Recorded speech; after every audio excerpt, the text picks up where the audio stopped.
masjidka horta dhaqaalaha soo galay haday tan inaan ka hadlaan u maleynaya dhaqaalaha soo gala ee 8 milyan dadka activity-na looguma qabto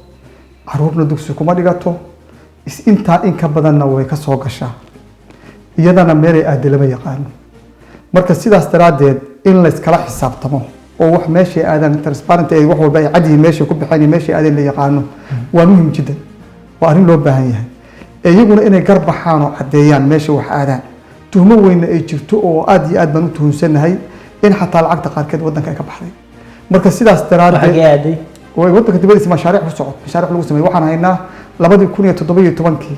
ninkii gudoomiye ku xigeenka ahaa shirkad ka timid Soomaaliya hadda ka hor isagoo oranaya investment baan ku sameeynaa hadaan ay Tawfiiq Islamic Center shirar baan ku yeelanayna marka maxaa waaga hore jiray waxaad Tawfiiq cusub idinku markaad maamulka haysteen iyo hadda maxay ku kala duwan yihiin arrintan dhaqaalaha ee dawladdu waa taagneed dadka ka yimaada waqtaas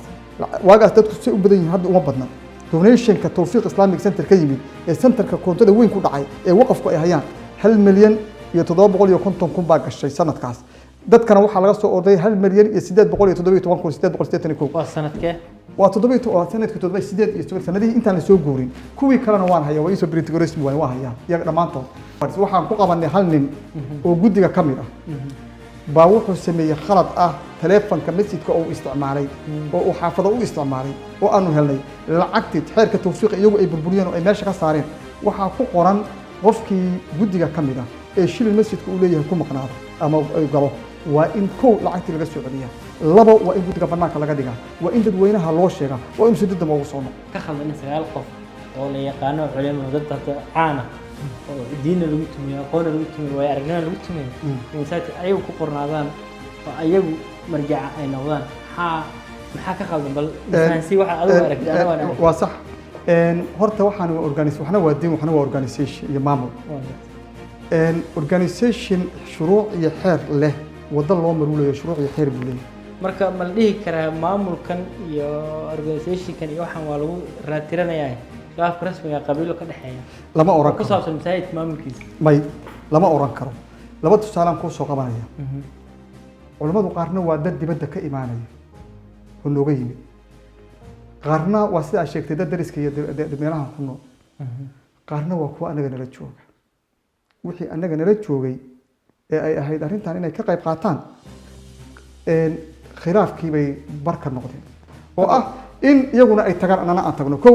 in aan kula qaadano inkii ayuu qaldan yihiin idinku saxantiin aan kula qaadanin ayuu lama joogan moogtaa haye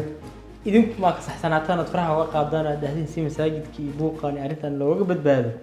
oo dib buuqaan iyo qayladaan iyo masaajidka ku socoto idinku ma dahdaan ama waqti waxaydan qabto ama si kale idinku isku qabteen barto meeshii maamulo oo markii aad wax nooga idinku ma tanaasushaan waa su'aal fiican waxaan tanaasulnay 2014 laakiin intii ka horeysay iyaga dadku u imaan jiro intay is oohiyaan baa oran jireen war dadka faraha ka qaad markaas oran jireen haye culmadii baa wajin tibiyay intaas oo jeer baa la soo tanaasulay tanaasulku hadda ma soconaya ma infinitive ba waxaan xad lahayn meel ku bilowday meel ku dhamaad aan lahayn waa u tanaasulay oo waa u tanaasulay oo waa u tanaasulay ayaga hadii la joogo xanaan wax kala dhihi lahaayeen aan ka socono buuqii markuu batay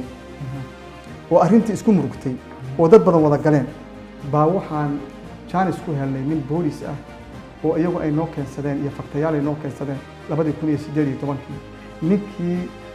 baa wuxuu noqday inuu dhexdhexaadiyo markii arrintii meel serious ay ka dhaqataan waa nin diinaha qaabilsan buuna ahaa ninkii baa oo boolis ah ninkaas bil iyo xoogaan dhex fadhiyay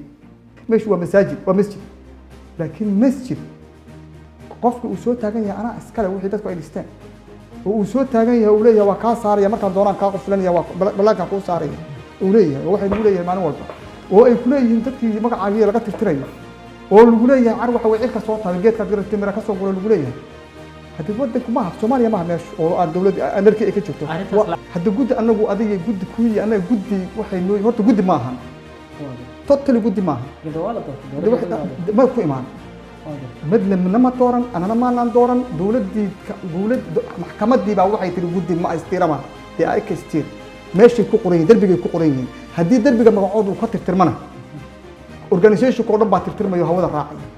shirkad raiiska dad badan baa daawan doona waa saas waxana sheegaysina waa eedeyn waa weyn ma aha eedeyn wax jira